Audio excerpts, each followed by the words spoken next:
Buenas noches, ¿cómo está señora? ¿Cómo le va señor? Estamos arrancando otra noche de frente a frente aquí por las pantallas de Unión TV en esta linda noche de lunes, ya es 16 de febrero del año 2026. Convocado está el doctor Diego Sosa, de hecho es nuestro analista político internacional, junto con el doctor Héctor Sosa Genaro, su padre, en la Mañana Unión. Semanalmente tenemos análisis de varios temas que hacen a la realidad internacional, pero hoy lo convocamos para hacer un poco un repaso de los temas de interés en el mundo a nivel político. Voy a aprovechar, si nos queda algo de tiempo también, para analizar a este gobierno, porque ahora que tengo memoria, doctor, hoy el gobierno cumple exactamente la mitad de periodo y es un momento de evaluación. 16 de febrero del año 2026, Santiago Peña hoy cumple exactamente la mitad de su periodo y arranca, si esto fuera un partido de fútbol, el segundo tiempo.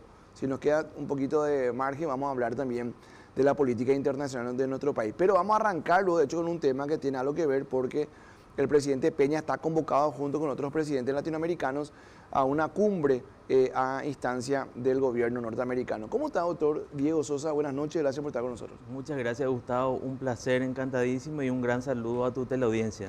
Hoy el gobierno cumple mitad de periodo. Sí. Si tenés que hacer un análisis numérico del 1 al 10 en cuanto a cómo encara el presidente de la República, que de hecho explican en la propia Constitución que el presidente es básicamente el primer canciller, ¿verdad? Claro. ¿Cómo analizas hasta acá lo que hizo Santiago Peña en materia internacional? Bueno, en materia internacional yo le pondría hasta ahora un 7. Un 7. Siendo cautos, ¿por qué? Porque hasta ahora, como estuvimos hablando, se está encaminando bien la política internacional. Pero está bien la primera fase, pero tenemos que ver cómo se define el partido.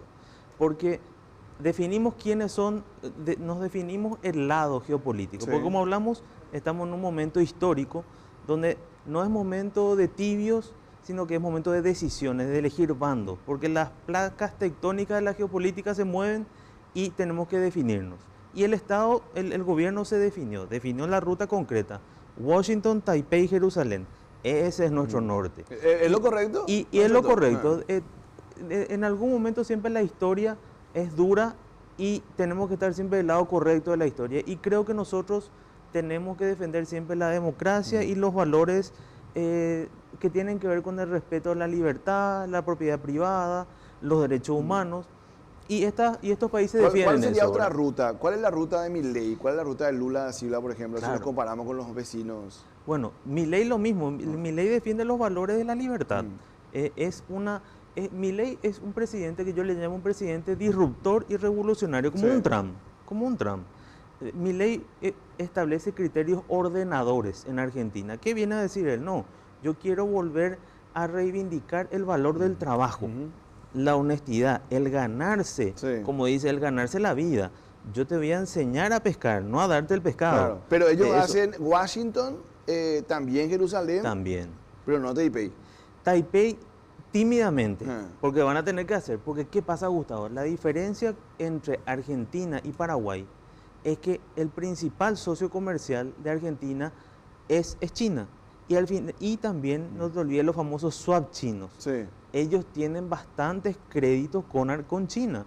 Entonces dependen muchísimo de ellos. Y son su principal socio comercial. Y ahí está lo que tiene que ver con lo que anticipabas vos. Esa convocatoria del presidente Trump. ¿Por qué? Eso va a ser el 7 de marzo. Eso va a ser el 7 de marzo en Miami. Sí. La famosa cumbre presidencial que convoca a el presidente Milei, a Nas Riafura, el flamante presidente de Honduras, a Nayib Bukele de El Salvador, a Noboa de Ecuador, a nuestro presidente, el presidente Peña, y establece, el Milei dije también, ¿verdad? Y a Nas Riafura, que es muy importante también. ¿Qué pasa, Gustavo? ¿Por qué él convoca a todos estos presidentes? Y me olvidé de citar al presidente electo de Chile, que no le convoca porque él asume recién el 12. Esa es una cuestión de toma de posesión nada más, de calendario. No es presidente en ejercicio, ¿verdad? Pero coincide con su línea política también, ¿verdad? Y forma parte del triángulo del litio que vamos a desarrollar después.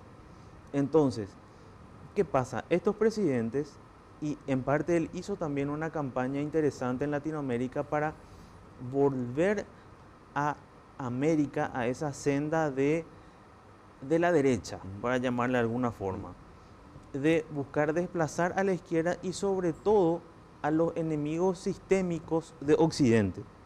Vale decir, acá vemos la estrategia de seguridad nacional pura y dura que desarrollamos, que Estados Unidos lanza el año pasado, emite donde ellos dicen, bueno, la doctrina Monroe, que muchos le llaman la doctrina Donroe de Trump, mitad Trump y Monroe, ¿verdad? ¿Qué pasa ahí? América para los americanos, pero con el condimento de que se va a luchar contra el terrorismo, crimen organizado y inmigración, que es son las políticas del presidente Trump. De hecho, su mayor preocupación en el tema de la inmigración. Su mayor preocupación. Pero nos encontramos con un tema muy importante que el presidente Trump va a abordar el 7 de marzo con estos presidentes, que es el siguiente. China y Rusia están absolutamente inficionados en América Latina. ¿Por qué? Porque Estados Unidos descuidó bastante, no olvidemos del 2001, con los atentados a las Torres Gemelas y demás. Sí. Estados Unidos descuida su política internacional y deja de ser el famoso sheriff del mundo y se centra en Medio Oriente, exclusivamente, en las guerras en Afganistán, en Irak, Libia, Siria, y se cierra totalmente en la lucha en la conquista de Al Qaeda y otros lugares más, Daesh y demás, Bin Laden, la captura de Bin Laden. Y ese fue el momento donde China, que dijo, siempre China piensa de 50 años adelante. Eso es algo muy importante. La lógica de Pekín, del puliboró chino, que tiene otra dinámica. Eso es otro tema, no es nuestra dinámica occidental donde tenemos parlamentos, claro, donde tenemos que estamos salvando la coyuntura del momento. Del momento. Ellos no tienen... Ni siquiera podemos pensar más de 5 años, porque acá te cambia un gobierno y te cambia absolutamente todo. En cambio, Xi Jinping no tiene ese problema. Xi Jinping hoy en día es el nuevo Mao. El nuevo Mao Zedong del siglo XXI. Pasa también porque es un régimen que tiene como asegurado también quién va a ser el conductor de acá a tanto tiempo. Totalmente. Y otra cosa muy importante, la gente que forma el puliboró chino no es cualquier persona, son profesionales de la política. Para llegar al puliboró, que forma parte del Partido Comunista, los miembros del Partido Central Comunista, hay una carrera que se hace. Y Xi Jinping, para ser presidente de China, hizo una carrera maratónica. No fue nada más que así como nosotros a dedo de repente se elige a una persona. No. Él formó parte de una carrera, de una élite política que llega ahí. Entonces, no es nada sencillo por ese lado, ¿verdad? Pero por otro lado, no comulga con nuestros valores occidentales, con nuestros valores de decisión, de toma de decisiones, lo que tarda muchísimo tiempo en Estados Unidos en hablar con la Cámara de Representantes, con el Senado, con los lobbies, todo, acá se decide en un rato en China. Entonces, las dinámicas de poder, lo mismo pasa en Rusia, ¿verdad? Las dinámicas de poder son distintas. Entonces nos encontramos con ese choque de civilizaciones, por un lado. Y entonces, ¿qué te decía? China se afinca en Latinoamérica y se encuentra con gobiernos débiles, económicamente, políticamente inestables, post-Guerra Fría, y entonces empieza a conquistar con la diplomacia de la billetera, empieza a dar créditos que son impagables y luego pide recursos naturales. Y luego... Ahí te quiero interrumpir, doctor, porque te quiero preguntar, ¿en qué caso estamos hablando de créditos simple y llano como si fuera un banco, y en qué caso estamos hablando nosotros de, por ejemplo, lo que hace China en Perú?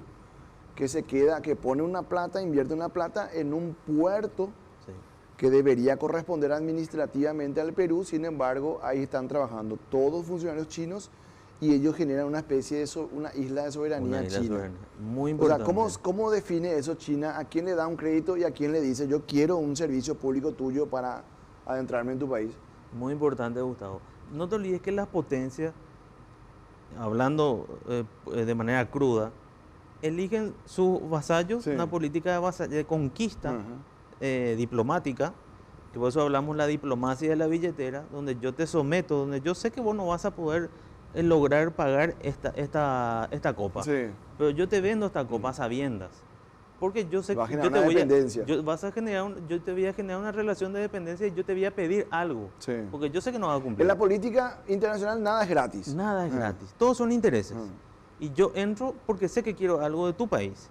quiero litio, quiero tierra, quiero recursos minerales, agua, lo que sea. China necesita muchas cosas, un país de más de 1.400 millones de habitantes. Entonces, lo que vos decías, una cosa es eso, pero otra cosa es lo que llaman ellos el proyecto de la franja, la ruta de la seda. La ruta de la seda se ve materializada en el puerto de Shanghái, Claro. que está a 70 kilómetros de Lima, Exacto. en la ciudad de Shanghái, en Sí. Perú. ¿Qué pasa? Ese puerto que se le está llamando megapuerto ahora, ¿qué sucede? Le ayuda a evitar todas las rutas marítimas occidentales y van directo a las rutas que O sea, ellos para que la fijan. gente, ¿te acuerdas que antes usábamos el globo terráqueo? Para que la Sí. gente se haga una idea, están en el globo están Claro. mirándose. Mirándose. Están casi Claro, frente a frente. entonces ellos eluden todo eso, todas esas rutas principales, Canal de Suez y demás, y no tienen forma de que las potencias occidentales la amenacen. Claro. En cambio, ellos establecen su famoso collar de perlas. También Pero a la ruta claro. de la Franja y la Seda se le llama el collar de perlas chino, porque ellos establecen a través de Vietnam, Mira. Laos, Pero Myanmar. todo lo que viene a ese puerto no precisamente viene para quedarse en Perú, viene para que No. se pueda distribuir en toda Como un Latinoamérica. hub. En Latinoamérica y para lo que Claro, ellos quieran. Claro. Entonces, ¿qué pasa? Ellos se adueñan de eso, como vos decís. Al principio ellos dicen, no, esto va a ser algo de ustedes, nacional, ustedes Sí. controlan. Le vamos a hacer un megapuerto, vamos a Pero poner viene, la plata. claro, pero a eso, como bien dijo el embajador de Estados Unidos, y nada es gratis. La mano de obra china, la inversión china, pero ellos forman parte de su El expansionismo. control de lo que venga también es chino. El control también. Entonces, ¿qué pasa? Ahí Estados Unidos finalmente dio el batacazo final y dijo, no, esto no puede ser. Claro. Esto ya es el acabose. Este puerto de Shanghái es la última. Entonces, ahí Estados Unidos, con el presidente Trump, ya con esta nueva administración recién, emite esta estrategia de seguridad nacional, que es revolucionaria ¿en qué aspecto? Porque, Gustavo y audiencia, la estrategia de seguridad nacional cada año se emite y es prácticamente pasa desapercibido porque es algo natural. Pero esta es disruptiva. ¿Por qué? Porque propone 3 frentes muy particulares. Le dice a Europa, aliado histórico, que vamos a hablar después de eso, no sos un amigo confiable, un socio confiable para mí Estados Unidos. O te enderezás, solucionás tu tema de inmigración, te volvés competitivo, terminás con la agenda verde que te destruyó industrialmente y te está destruyendo como sociedad, perdiste tu identidad, o voy a pensar en otras decisiones, o voy a tratar de reencauzar este mundo solo. Pero cuando Estados Unidos le dice eso a Europa, ¿quién es el interlocutor? Porque Europa, al ser una comunidad en la que algunos no integran, no es gigante la comunidad, ¿cómo se operativiza? Vos le decías a Brasil el Lula, vos le decías a Argentina de Milei. Claro. Cuando vos le hablas a Europa, Sí. ¿quién es el interlocutor? Ahí está el problema. Ya no hay un De Gaulle, ya no tenemos esas figuras de impronta. Más acá ya no hay un Tony Blair, Ya no ya- tenemos un Konrad Adenauer de antes, de antes. ¿verdad? De la Unión Europea. Pero se quiere establecer el famoso eje franco-alemán. Macron quiere fungir de eso, ¿verdad? Merz ahora en Alemania, ¿verdad? Ursula von der Leyen como presidenta de la Comisión Europea. Pero Trump le dice, no, vos no sos interlocutora Sí. mía, yo tengo que hablar con los jefes de Estado y de gobierno. En todo caso, de última con el presidente del Consejo Europeo. O con Francia y Alemania, que siempre fueron los que cortaron la torta en Europa. Entonces, ¿qué pasa? Trump le dice también otra cosa muy importante. Estas pues son también lógicas de poder. La política internacional es la proyección de tu fuerza interior. Sí. Muy importante. Entonces Trump, y vimos el presidente J.D. Vance en la conferencia de seguridad de Múnich pasada, ¿qué le dijo a Europa? Le dijo en su cara a todos los europeos, ustedes no tienen fuerza, prácticamente ustedes no existen en el escenario geopolítico actual y ustedes dependen de nosotros. No existen, no tienen seguridad en sus fronteras, no saben controlar su país y más o menos están pintados. Y eso convulsionó hasta ahora, hasta totalmente. que el sábado Marco Rubio vino a matizar ese discurso y puso paño frío a la situación. Pero fue un bombazo en ese momento. Pero es real. Entonces el presidente Trump, ¿qué le dice? No les considera interlocutores, no les consideran pares. De hecho, está esa famosa imagen de la Casa Blanca donde ellos están como escueleros, donde él está Claro. en el escritorio Resolute ahí y están todos los presidentes frente a él.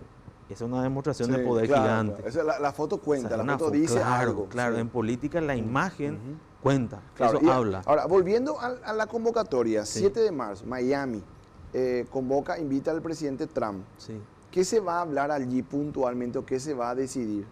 Puntualmente se va a hablar de tres cosas principales. Te quiero interrumpir. Sí. ¿Se decide algo o un presidente norteamericano ya te invita para bajar de línea?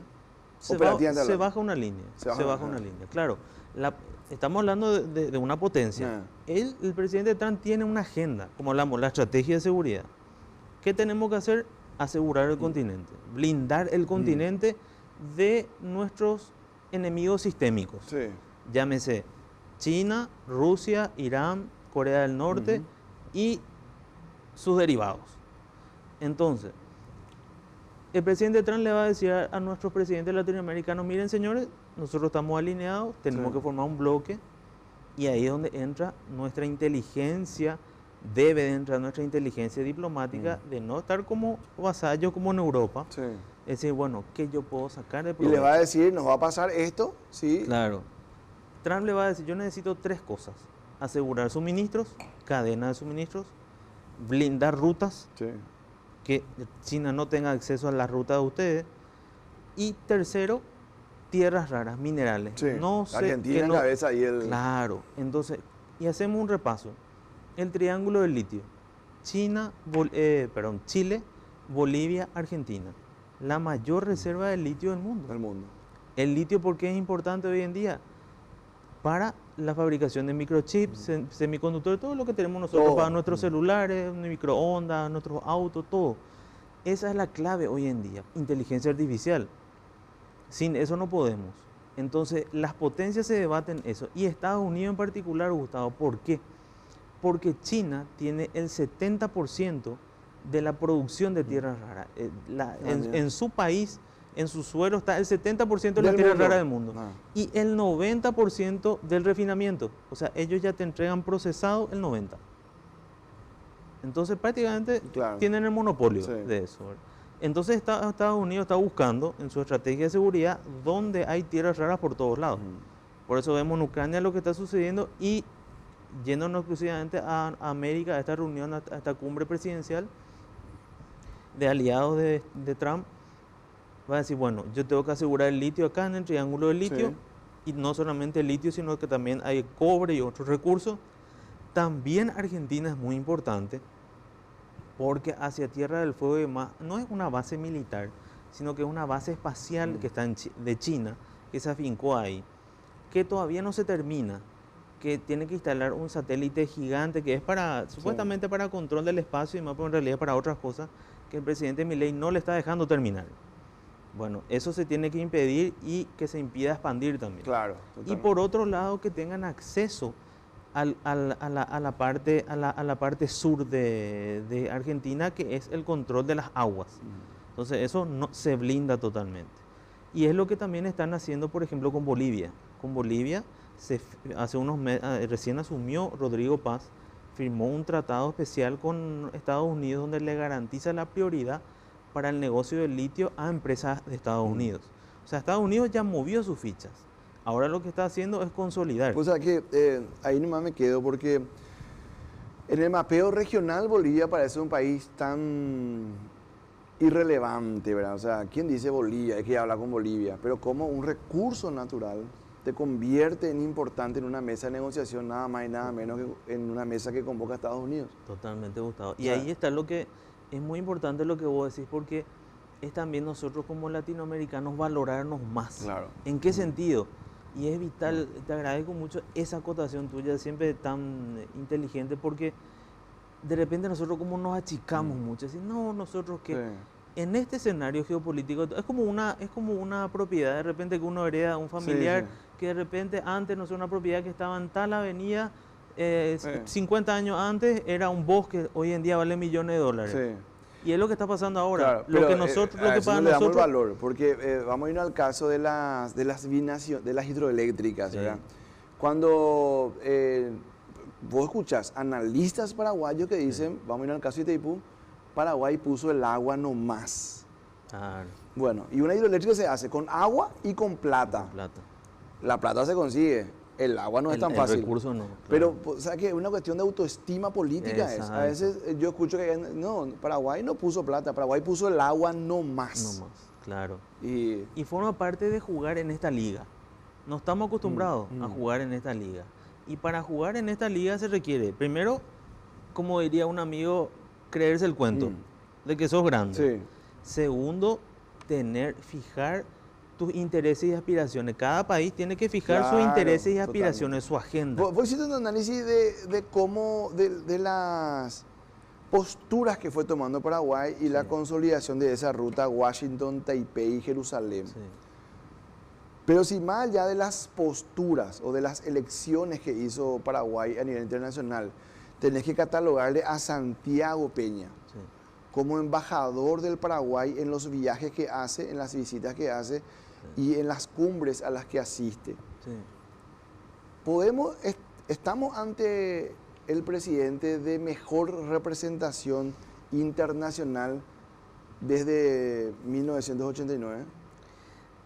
¿O hubo Todavía no, otro? estamos a medio camino. ¿Por qué? Mm. Porque faltan los resultados. O sea, tienen que Ah. venir los resultados.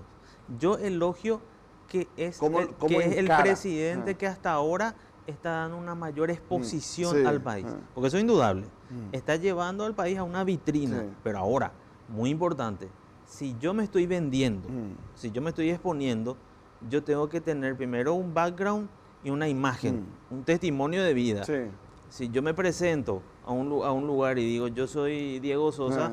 y vos me empezás a investigar y mi currículum no es un desastre, entonces no voy a prosperar. Yo tengo que también tener una espalda, tengo que tener espalda ancha si me presento a un determinado lugar. Entonces, Pero eso claro, es muy pero importante. el hecho de que sea economista, que hable perfectamente el inglés y que tenga una forma de exposición a Sí. nivel...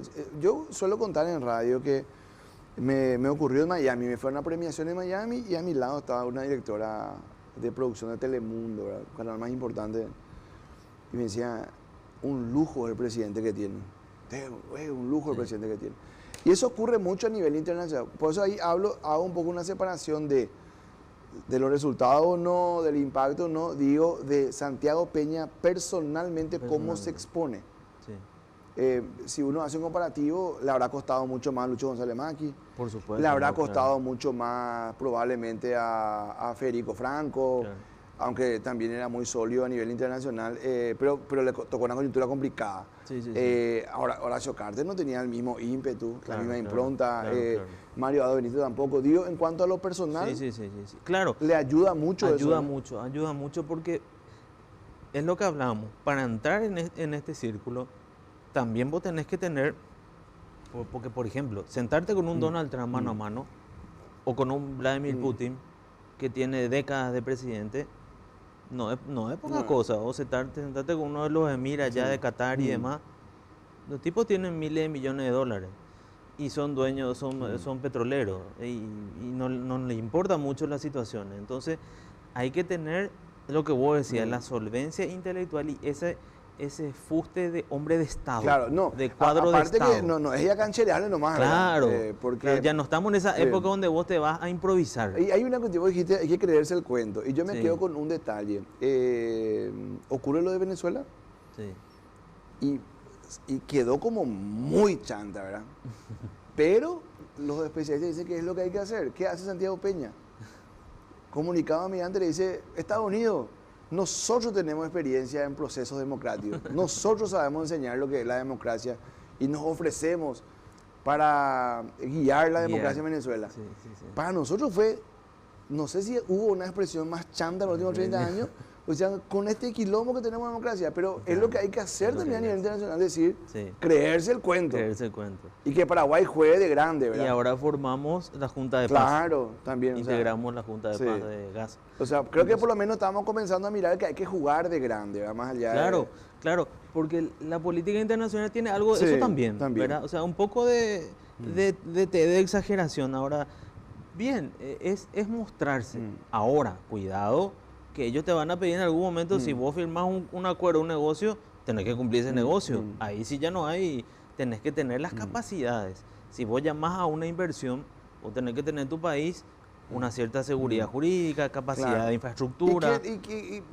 O sea, ¿cuál es el límite o el margen de transigencia que vos tenés para lo que es tu convicción interna? Pues voy a poner un ejemplo. Horacio Cartes creo que fue el presidente más conservador, más pro familia, pro Dios, patria, familia, todo lo que quiera. Y los perros dicen, pero si firmó la Agenda 2030. O sea, cuando confluye, no es cuando confluyen, cuando chocan tus intereses políticos particulares con los intereses a nivel internacional, ¿hasta dónde podés transigir? Bueno, ahí es algo muy importante. Ahí hablamos justamente del valor de los hombres que son cuadros de Estado. Por eso hablábamos muy importante, como me decías, Santiago Peña en su formación personal. Eso ya forma parte de tu formación personal. Por eso distinguimos mucho, hablamos mucho de las personalidades de hoy de Europa, de los líderes europeos. Bueno, vamos a hablar de un Churchill, como hablamos de Gaulle, demás.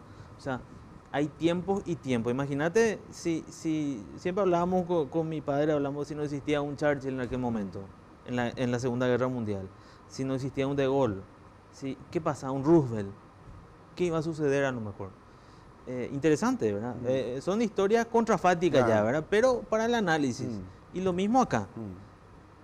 Hay cosas que tu preparación, que tu formación ya no te van a hacer transigir, ya no te van a hacer cuestionar, ya no vas a dudar. Pero decir, no, si el riesgo internacional es mayor, acá. pues si hay un riesgo mayor.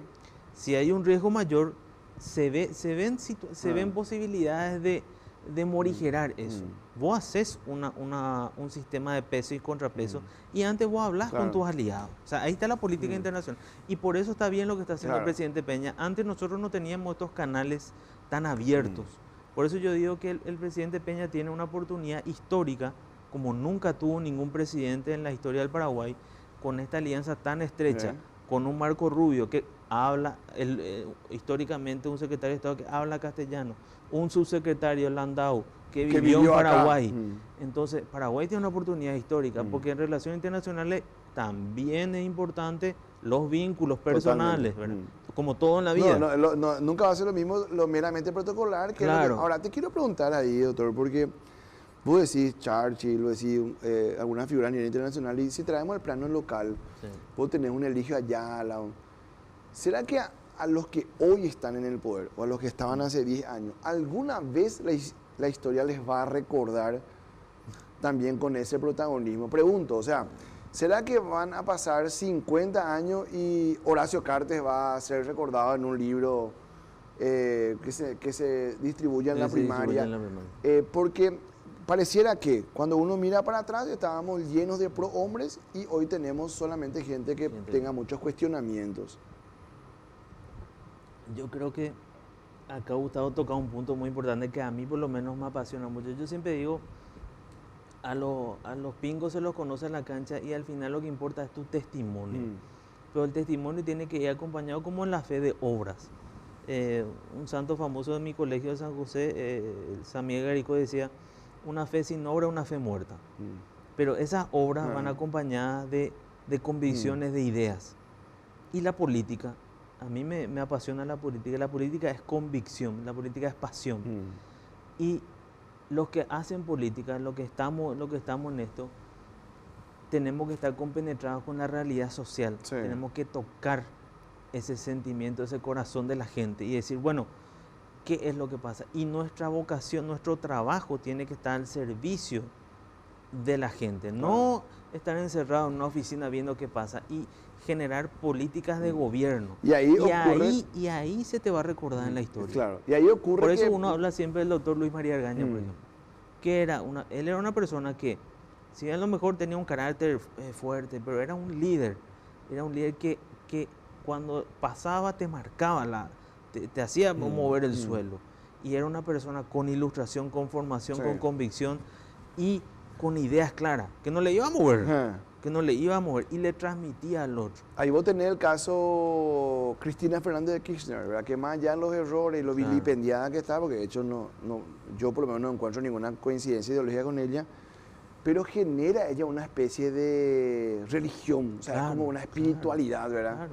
Donde, francamente, la idolatría que le tienen su gente es digna de una iglesia, de una sexta, ¿verdad? Sí, bueno, pero volviendo al tema del 7 de marzo, ¿se va a bajar línea? ¿Y qué va a pasar a partir de allí cuando estos presidentes vuelvan a sus países? Se va a bajar línea y se va a operativizar eso, como te decía, suministro, control de minerales críticos en todos los países y cortar al máximo la influencia de China, que es, Gustavo, en la práctica muy difícil, porque después están los aliados, los países que no están invitados, que son importantes. Brasil también principal socio comercial de China. Argentina principal socio comercial. Me faltó un punto importante. Nosotros tenemos un punto a favor con relación a los demás países invitados, que es que tenemos la relación privilegiada con Taiwán. Claro. Y ahí tenemos otra vez un acercamiento aún más profundo con Estados Unidos, porque nosotros no tenemos vínculos con China y tenemos estrechas relaciones con Taiwán, cosa que a Estados Unidos le interesa. Entonces, imagínate acá también, como te decía, se confluyen muchísimas oportunidades geopolíticas para Paraguay, que nuestra Cancillería tiene que estar permanentemente viendo cómo también nosotros manejar nuestros pedidos. No pedidos si necesito esto, no. Política de Estado para mover el país, negocios, inversiones, cosas para hacer grande el país.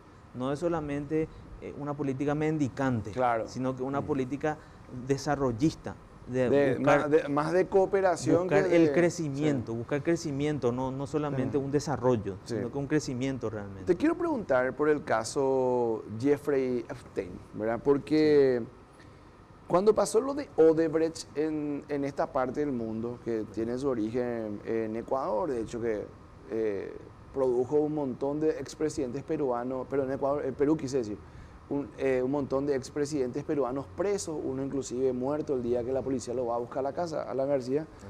Y eso después se distribuyó, tuvo su repercusión penal en Brasil, en Argentina también. El caso Obras es más o menos el mismo sistema. Y si bien la modalidad es muy conocida en Paraguay, porque para que la gente entienda cómo funcionaba el sistema Odebrecht, era poner plata en las campañas electorales para que una vez que Gustavo Recalde llegue a la presidencia, Gustavo Recalde me pueda otorgar las concesiones de las obras públicas y yo pueda recuperar mi inversión electoral. Es un sistema que en Paraguay está súper arraigado. O sea, este es un país donde los grandes contratistas ponen plata en la campaña porque después quieren tener la prioridad a la hora de las obras públicas. Pero no tuvo la repercusión penal que debía haber tenido. Sin embargo, el caso Jeffrey Epstein para nosotros era una cuestión televisiva, era mirar incluso la serie, leer en internet. Nadie se imaginó que eso podía tener alguna pata local, como ahora parece que está empezando a tener. ¿Cómo analizas ese caso, doctor? Gustavo, el caso Epstein es un caso histórico, posiblemente el escándalo político de inteligencia, de espionaje, de contrainteligencia, de estado profundo, más importante de la historia probablemente. ¿Por qué? Porque tiene muchos ribetes e incluye a muchísimas personas. ¿Qué pasa? Para contextualizar a la teleaudiencia, Jeffrey Epstein nació en Brooklyn, era una persona que no tenía muchos recursos, profesor de matemáticas, en una escuela, no terminó la universidad, pero él fue escalando, siempre fue un tipo muy hábil mentalmente, como se diría la famosa viveza criolla tenía él, ¿verdad? Mucha calle. Entonces, en los 80 más o menos, él empieza a codearse con el mundo de las inversiones. Y ahí le conoce a este famoso empresario, Leslie Wexner se llama, que es como su padrino en las finanzas. Él, que es el dueño de Victoria's Secret. Ahora tendrá 90 y algo más o menos, ¿verdad? Sigue vivo. Y Leslie Wexner con el tiempo le confía las finanzas, le hace su asesor financiero y le entrega toda su administración de dinero, millones y millones de dólares. Pues no solamente era, sino que para que tengan una idea de Abercrombie, la marca de todo, no sé si puedo decir las marcas. Sí, claro, todo. Abercrombie, otras marcas más, él es el dueño.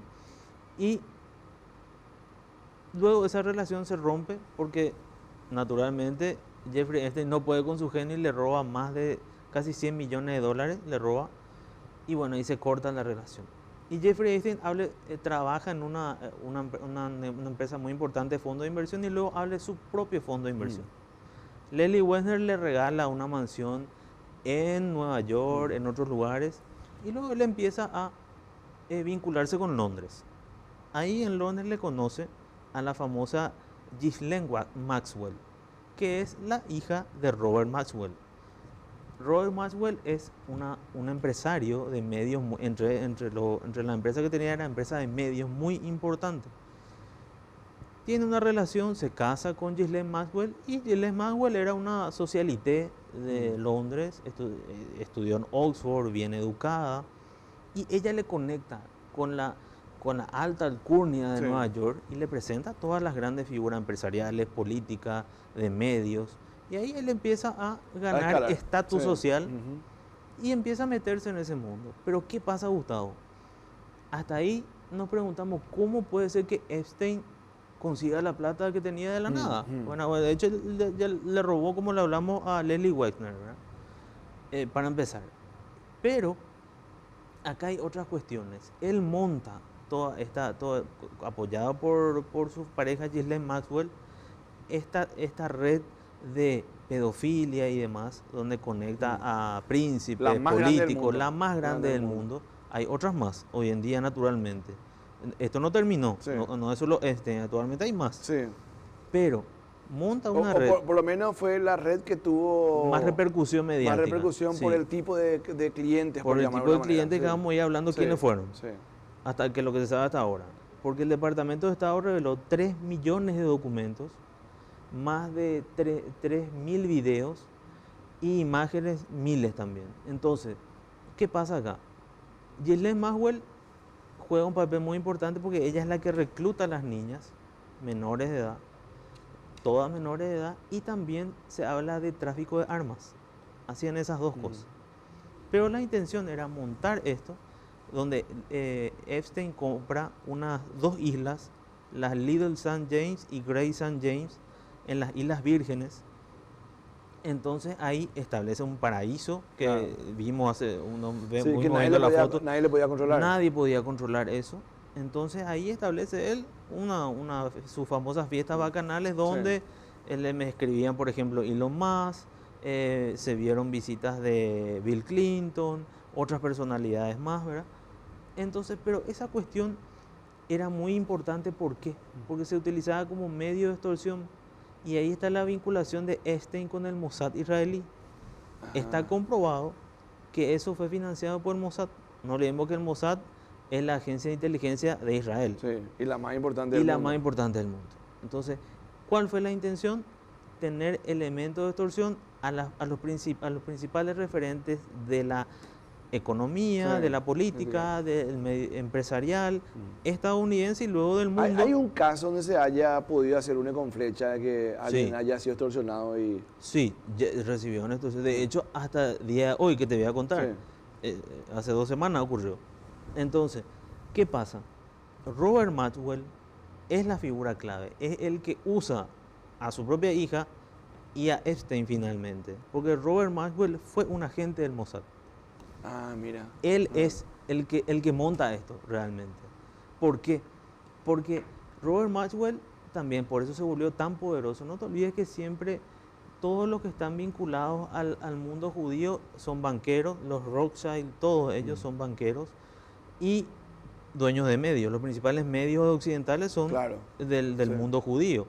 Entonces, ellos tienen ese objetivo, que no está mal, ¿verdad? Tener un control de situaciones, ¿verdad?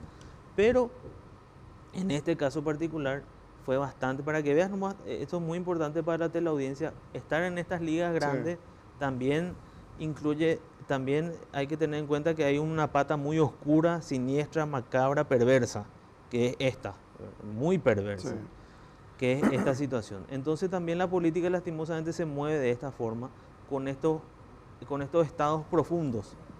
Y el Mossad quería hacer esto y montó, por eso puso cámara en todos los lugares, porque estas cantidades de videos, evidentemente, una persona que se dedica a hacer este tipo de cosas va a ser lo más discreto posible. Claro, porque ahí está Y su estaba negocio. todo filmado. Sí. Ustedes ven que en la pieza, en los jacuzzi, en las piletas, en todos los lugares, todo está filmado.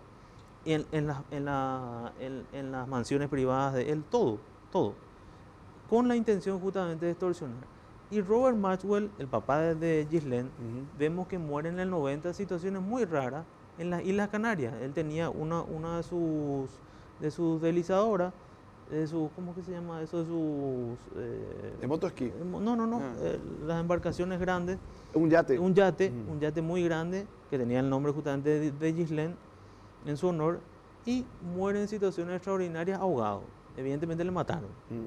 Entonces, y como una nota de color, para que tenga una idea, en Israel fue enterrado con funerales de honor de presidente de Estado. Mira vos.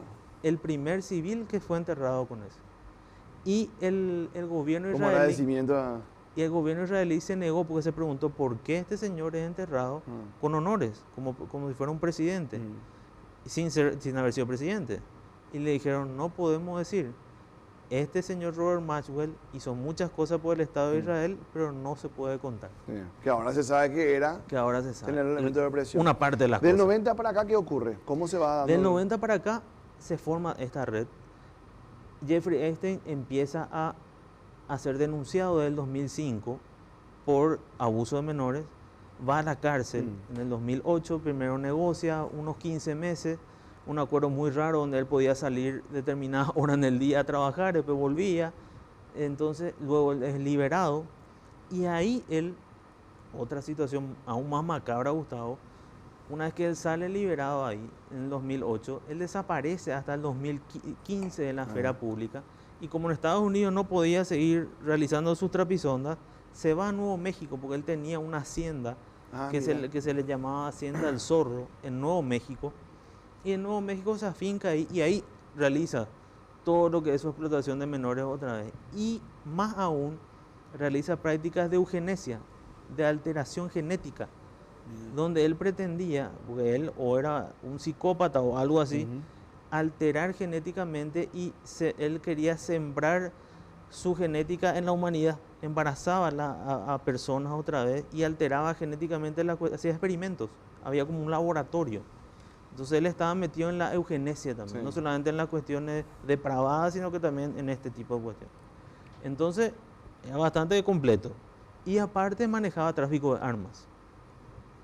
Y ahí vemos cómo se vincula con estas personas. Vemos un Bill Gates, vemos personas vinculadas, vemos gente de Google, directivos de Google. Le vemos al príncipe Andrés. Todos utilizaban a esas niñas. Todos utilizaban a esas niñas. Le vemos al príncipe Andrés, que ya no es el príncipe Andrés, sino que Andrés Mountbatten Windsor, ¿verdad? Perdió sus títulos, su propio hermano le sacan los títulos, el rey Carlos. Entonces, ¿qué pasa?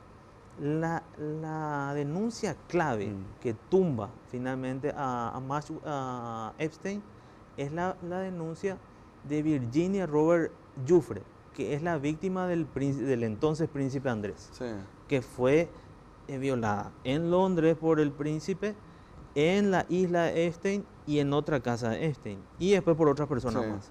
Y ahí es donde realiza un acuerdo muy millonario con la corona que paga la reina en su momento cuando estaba viva y se logra callar. Pero esta señora se suicida el año pasado, en abril del 2025, que se especula que le mataron, no que se suicidó. Y después se publica un libro post-mortem donde se cuenta toda la situación. Claro, Entonces ella luchó bastante por eso y fue como te digo, la testigo clave y la denunciante clave, donde después de eso aparecieron miles de denuncias, decenas de denuncias más. Entonces se calcula que más o menos están metidas como 500 niñas en todo este proceso y más o menos 300 figuras emblemáticas. Claro, ¿alguno que haya terminado preso por haber sido usuario del sistema? Hasta ahora ninguno.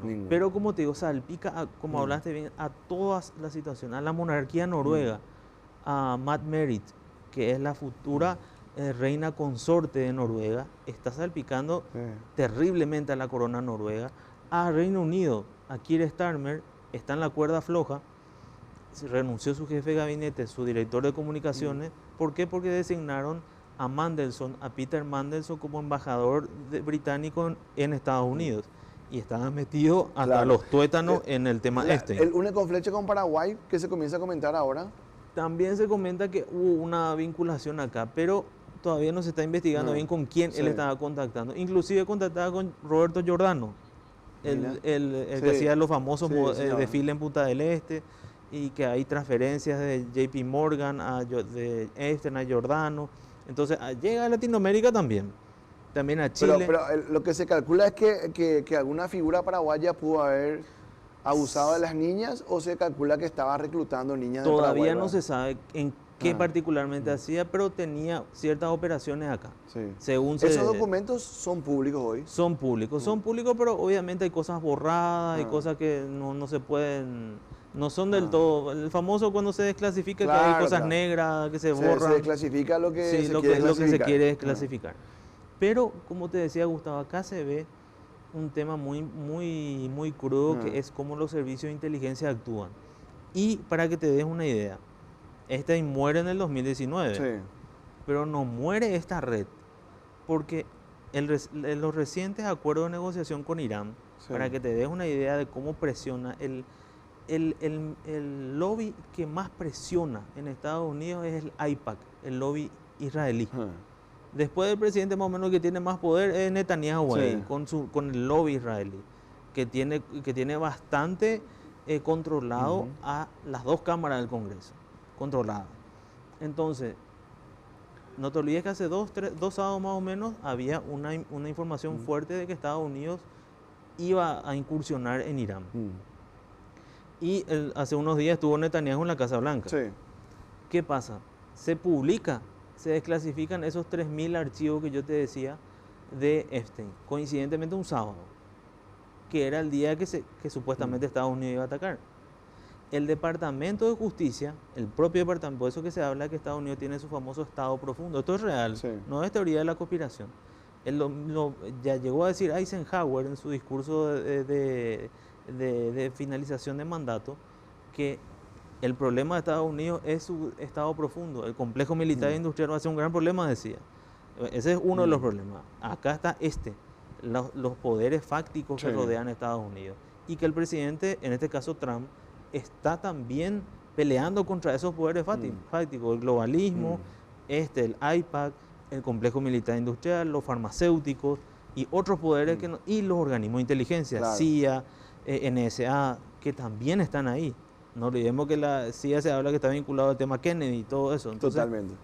Acá confluye una serie de cosas. Y ese sábado que se publica era justamente un elemento de extorsión para que Trump ataque. Porque se hablaba de que estaba metido él en esos documentos y era para que él ataque Irán. O sea, imagínate a qué nivel llega eso hasta día de hoy. Qué terrible. Como la tentación de este tipo de cosas era tan terrible, tan penosas para la humanidad, porque estamos hablando de niñas, ¿verdad? Totalmente. Acuerdo nuclear Estados Unidos-Rusia. Tenemos unas fotitos para acompañar la charla con relación a eso, que ahí nos va a ayudar la producción con estas imágenes. Esta es la foto 1. Sí, muy importante, Gustavo. El New START, estamos hablando del New START. ¿Qué es el New START? Es el acuerdo nuclear entre Rusia y Estados Unidos, que lo que busca es evitar la proliferación de las armas nucleares de las dos potencias principales. Porque hablamos de que en el mundo las principales potencias nucleares son, en este orden, Rusia y Estados Unidos. Después vamos a ver eso.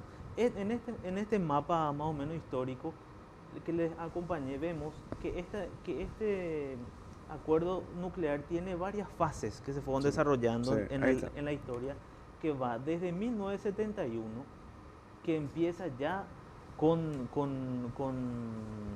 vemos ahí todos los presidentes desde 1971 hasta ahora, ¿verdad? Con Obama se firma el New START.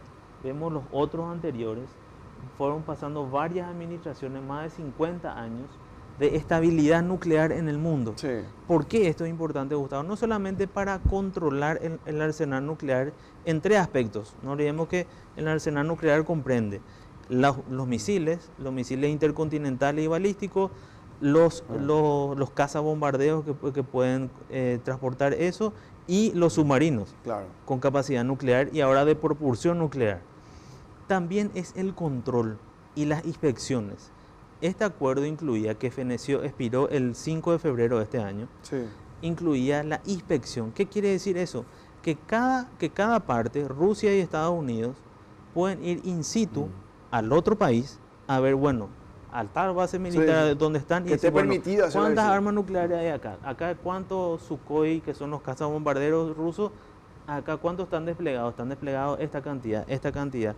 ¿Cómo está el enriquecimiento? ¿Cómo está eso? Se tiene, aunque no se crea, existió todo este tiempo ese control y existen formadores, por ejemplo, Scott Ritter, un famoso ya retirado, pero formador de control de armas nucleares, inclusive trabajó para la ONU, muy interesante, que habla justamente de esto, de cómo implica todo este proceso y que fue vital para la estabilidad mundial todo lo que fue este acuerdo histórico del control de armas, porque posibilita estas tres patas, Claro. como te decía, evitar la proliferación, control e inspecciones Sí. y garantizar una estabilidad. Y por primera vez en este mundo convulso en el que estamos viviendo, en más de 50 años estamos sin ese control.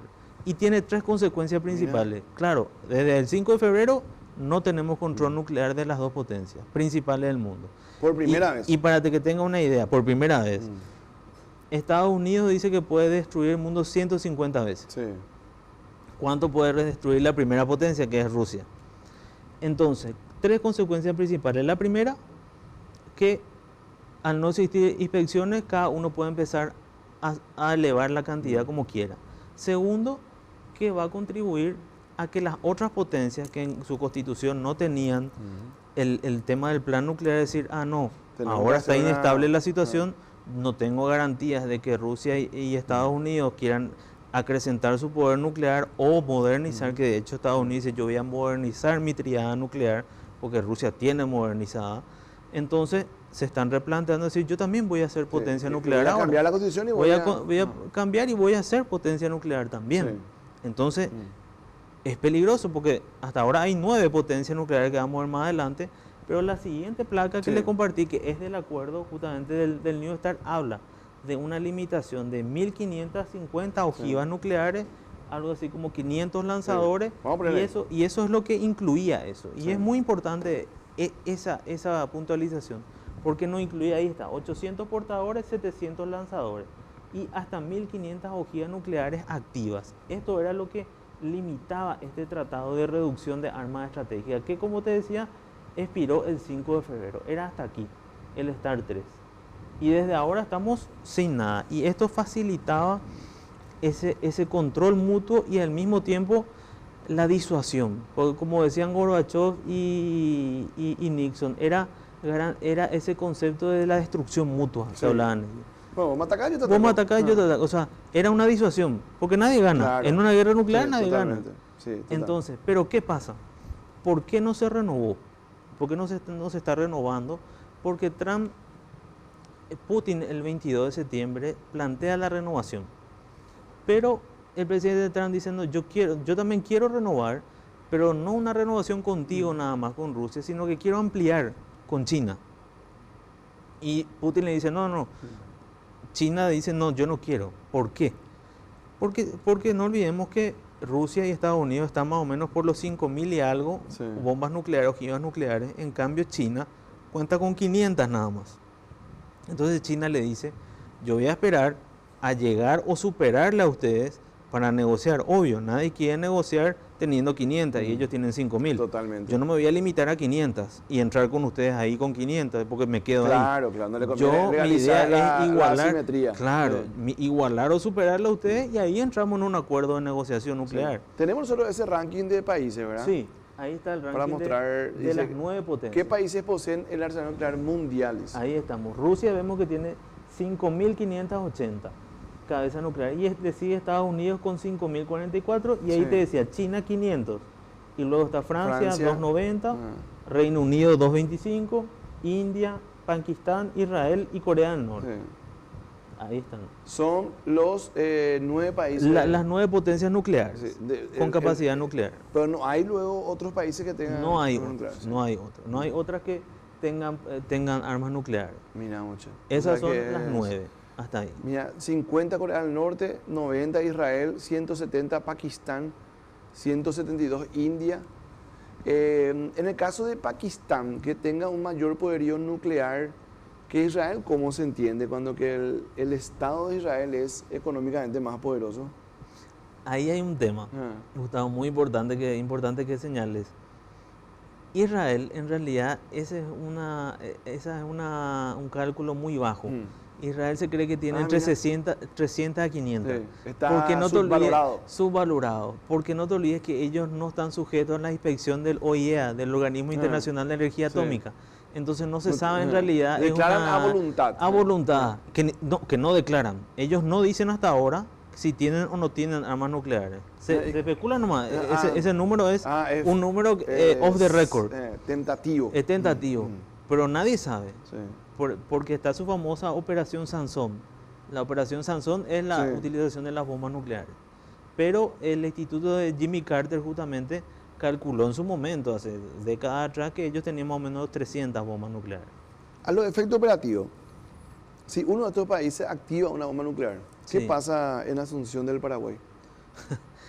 Ahí hay que ver los alcances. Pues nosotros obviamente no tenemos, ahí se tiene que activar un sistema de, me imagino, habrá de diálogo directo con la Casa Blanca, un mecanismo de acción, de ver qué se va a hacer, ¿verdad? Un sistema de contingencia mundial, porque uno tiene que analizar las consecuencias y el impacto del alcance de eso a nivel mundial, porque obviamente hay ojivas que están apuntando a diferentes partes del mundo, de acuerdo a los intereses estratégicos de los países que se van a ir metiendo.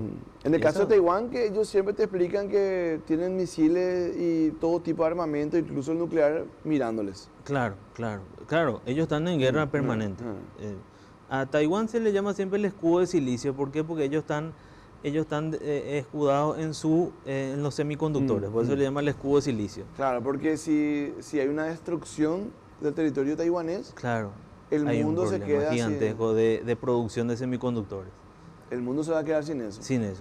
¿Cuánto cambia si hablamos de los... Bueno, ahí estamos hablando solo antes del tema de las telefonías, ¿verdad? Que antes producían los chips. Hoy ya está el famoso eSIM, ¿verdad? Que ya es digital. Estamos hablando solo antes de telefonía. En el resto de los campos todavía se usa un semiconductor. Sí, claro. Y Taiwán es el mayor productor en el mundo. Productor en el mundo, y aparte produce, porque hay diferentes tipos de semiconductores. Están los semiconductores de menos de 16 nanómetros, que eso tiene una fabricación especial otra vez, y muy particular. Y eso produce Taiwán, la famosa TSMC. TSMC, claro, sí. Que para Taiwán es eso, TSMC. Sí. Pero ahí uno tiene que tener en cuenta, por eso ellos están tan seguros por el momento, porque TSMC ahora también se trasladó a Estados Unidos. Por eso también hay que tener cuidado el día de mañana qué hace Estados Unidos con China, porque hay que tener mucho ojo en la reunión de Xi Jinping con Trump en abril ahora. Sí. Ahora, hasta acá todo lo que hablamos de tema de probable enfrentamiento mundial con bombas nucleares o con armas nucleares, siempre el autorregulador es el razonamiento del sentido común. Sí. Y el conflicto de intereses que hay. Si yo te quiero atacar, pero si te ataco pasa esto. Pero si un día amanece mal uno de estos tipos y se vamos a apretar el botón, ¿quién le para? Bueno, ahí hay un sistema otra vez de control interno de cada país. Como bien citas, no depende solamente del arbitrio de una persona. Ahí hay un protocolo que se activa nuclear, justamente para evitar los sentimientos humanos que tienen que pasar por aprobación, por niveles. ¿Y el caso de China cómo? Por niveles. También eso está controlado por Xi Jinping, pero eso está hablado, porque no es que ellos manejan una cuestión también de estabilidad estratégica. Ellos son conscientes de que si yo activo esto, puedo disparar primero, pero ya nunca más voy a estar. Ya no voy a ver mi gran muralla china nunca más. Nunca más. Se terminó. Y entonces ellos hablan, primero se habla, él va a hablar con Vladimir Putin, va a hablar con su aliado y se estudia esa posibilidad. No es que uno lanza de buena primera. Sería el último recurso. Sería como medida última ratio, hacer eso. ¿Puede la humanidad algún día acordar un desarmamiento nuclear por completo? Yo le veo muy difícil, porque lastimosamente el ser humano es un ser muy ambicioso. Y la cuestión nuclear, ninguna de las potencias creo que se deshaga de un elemento de disuasión tan poderoso como este. Claro. Ahora, hay un tema muy importante, Gustavo. Hoy en día, este tema de las armas nucleares, estamos hablando de décadas que existen. Existen otros sistemas armamentísticos, los misiles, por ejemplo, los misiles hipersónicos. Irán no tiene armas nucleares en teoría, pero tiene misiles hipersónicos y es lo que le está garantizando su seguridad. Claro, totalmente. Imagínate que hay misiles hipersónicos de Mach 8, de 8 veces la velocidad del sonido que tienen ellos. Increíble. Doctor, gracias por estar con nosotros. No, un por gusto favor. la charla. Encantadísimo. Vamos a desglosar estos muchísimos subtemas, ¿verdad? Porque hablamos bastante, recorrimos 3 temas importantísimos y vamos a colgar esto en las redes sociales para que la gente también pueda comentar. Gracias por estar con nosotros. Gracias a vos. El doctor Diego Sosa, de hecho, es nuestro analista político internacional, junto con su padre, el doctor Héctor Sosa Genaro. El doctor Diego viene los lunes a la mañana, el doctor Héctor viene los miércoles a la mañana de la Unión. Siempre analizamos un tema en particular, pero hoy queríamos tener una charla más extensa recorriendo los temas que están en la agenda internacional a nivel político en este momento. Repetimos este capítulo a las 23 para la gente que llega un poco más tarde a la casa y mañana todos los cortes en redes sociales, aparte de invitarles a que se puedan suscribir a nuestro canal de YouTube Gustavo Recalde. Buenas noches, que pasen bien y si Dios no dice otra cosa, mañana bien temprano estamos de vuelta en Radio La Unión.